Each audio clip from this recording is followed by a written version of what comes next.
السلام علیکم وعلیکم السلام۔ سر، مجھے آپ سے ایک نصیحت چاہیے تھی۔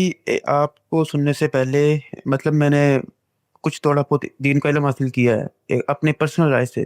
فتح الباری پڑھی ہے، امام نووی پڑھی ہے، مسلم کی شرح۔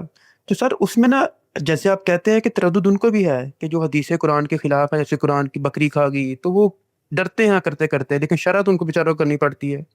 اور آج کے دور میں مولانا اسحاق صاحب کو دیکھ لیں تو وہ تو کہتے ہیں کہ ان کو دریا میں پھینک دو حدیثوں کو۔ تو سر جو آپ نے اس کی وہ کہا ہے کہ قرآن کے خلاف قبول نہیں ہوگی، کیوں؟ قرآن حکم ہے۔ میرے خیال سے وہ محروم تھے اس جو ہے وہ اصول سے۔ تو سر آپ کے اس اصول کو سمجھ لینے کے بعد ایک اسٹوڈنٹ اب آگے کیسے بڑھے، آپ کی اس فکر کو آگے کیسے لے کے چلے، اس میں کیا نصیحت کریں گے آپ؟ اگر تو وہ ایک عامی ہے، کیونکہ طالب علم کا لفظ تو ہر شخص کے لیے بولا جا سکتا ہے، تو میں نے بارہا یہ بتایا ہے کہ اس کے لیے جو چیز ضروری ہے وہ یہ ہے کہ وہ اللہ کی کتاب قرآن مجید کو پڑھے، قرآن مجید کو سنیں، قرآن مجید کو اپنی زندگی کا معمول بنائے۔ دین پورا کا پورا بے کم و کاست قرآن مجید میں بیان ہو گیا ہے، لہٰذا کسی اور جانب دیکھنے کی ضرورت ہی پیش نہیں آتی۔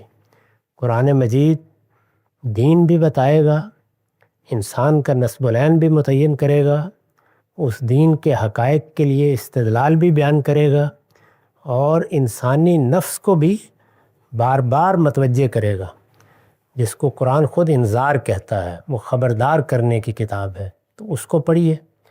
سنت ہمارے لیے جاری ہے، اس میں تو کسی تحقیق کی بھی ضرورت نہیں ہوتی، اس پر عمل پیرا ہو جائیے۔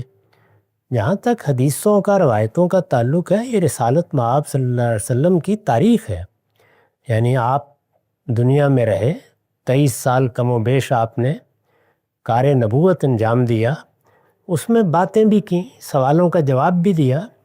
چنانچہ اس میں ہمارے لیے علم کی بڑی دولت ہے، تو اگر شوق ہو تو ضرور پڑھیے، لیکن یہ کوئی ایسی چیز نہیں ہے کہ جو آسمان سے الہام ہوئی ہے، اس کی کوئی ذمہ داری رسول اللہ پر عائد بھی نہیں ہوتی۔ لوگوں نے بیان کیا ہے، اس میں غلطیاں بھی ہوئی ہیں، اور ایسی چیزیں بھی درائی ہیں جو قابل رد ہیں، اس میں کوئی شک نہیں ہے۔ تاہم ایک بڑا ذخیرہ علم کا اور دین کی بصیرت کا بھی ہے، تو یہ عام آدمی کے لیے تو کوئی ضروری نہیں ہے، لیکن اگر آپ دین کے عالم بننا چاہتے ہیں تو پھر اس سے بھی اعتناء برتنا ہوگا۔ اس کو سمجھنے کے لیے کیا اصول ہیں، کن چیزوں کو سامنے رکھنا چاہیے، کیا اہمیت دینی چاہیے، اور کہاں ان کو پلیس کرنا چاہیے، اس کو میں نے اپنی کتاب میزان میں 2 الگ الگ ابواب میں بیان کر دیا ہے۔ ایک میں یہ بیان کیا ہے کہ سند میں کیا چیزیں دیکھنی چاہیے، دوسری میں یہ بیان کیا ہے کہ فہم میں کن چیزوں کا خیال رکھنا چاہیے۔ تو بس ان کو سامنے رکھ کر آپ ہمارے طریقے پر ان کو سمجھ سکتے ہیں، اور ہمارے طریقے پر اس میں کوئی مشکل اس لیے پیش نہیں آتی کہ دین تو قرآن و سنت میں پایا تکمیل کو پہنچ گیا۔ ان میں جو چیزیں بھی بیان ہوئی ہیں وہ تفہیم و تبیین کی نوعیت کی ہوتی ہیں یا اسوہ حسنہ کا بیان ہوتا ہے۔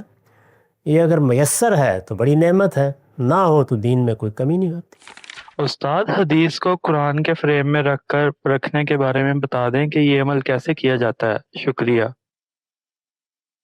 حدیث کو پڑھا جاتا ہے، اس میں آخر کوئی بات بیان ہوگی تو یہ دیکھا جاتا ہے کہ وہ کیا بات ہے۔ حدیث چونکہ رسالت مآب صلی اللہ علیہ وسلم کے زمانے کی تاریخ ہے، تو اس میں ہو سکتا ہے کہ کوئی واقعہ بیان ہوا ہو، اس میں مثال کے طور پر بدر و احد کے حالات بیان ہوئے ہوں، اس میں رسول اللہ صلی اللہ علیہ وسلم کی مکی زندگی کے کوئی واقعات زیر بحث ہوں۔ وہ کیا بات ہے جو وہاں بیان کی گئی ہے؟ سیرت کی کوئی بات ہے، سوانے کی کوئی بات ہے؟ تو سیرت و سوانے کے معاملات میں تو ظاہر ہے کہ تاریخی پہلو سے نقد و نظر ہوتا ہے، بات معقول ہے، قابل قبول ہے تو قبول کر لی جاتی ہے۔ اگر کوئی دین کی بات اس میں بیان ہوئی ہے تو یہ دیکھا جائے گا کہ وہ کیا بات ہے۔ اس میں قرآن مجید میں اگر وہ معاملہ بیان ہو گیا ہے تو یہ بات طے ہے کہ کوئی چیز قرآن کے مقرر کردہ دائرے سے باہر نہیں ہو سکتی، لہٰذا قرآن مجید سے وہ دائرہ پہلے سمجھا جائے گا، پھر وہ دائرہ عقلی لحاظ سے متعین کر لیا جائے گا۔ اب دیکھا جائے گا کہ اس حدیث میں جو بات بیان کی گئی ہے کیا وہ اسی دائرے کے اندر کی بات ہے؟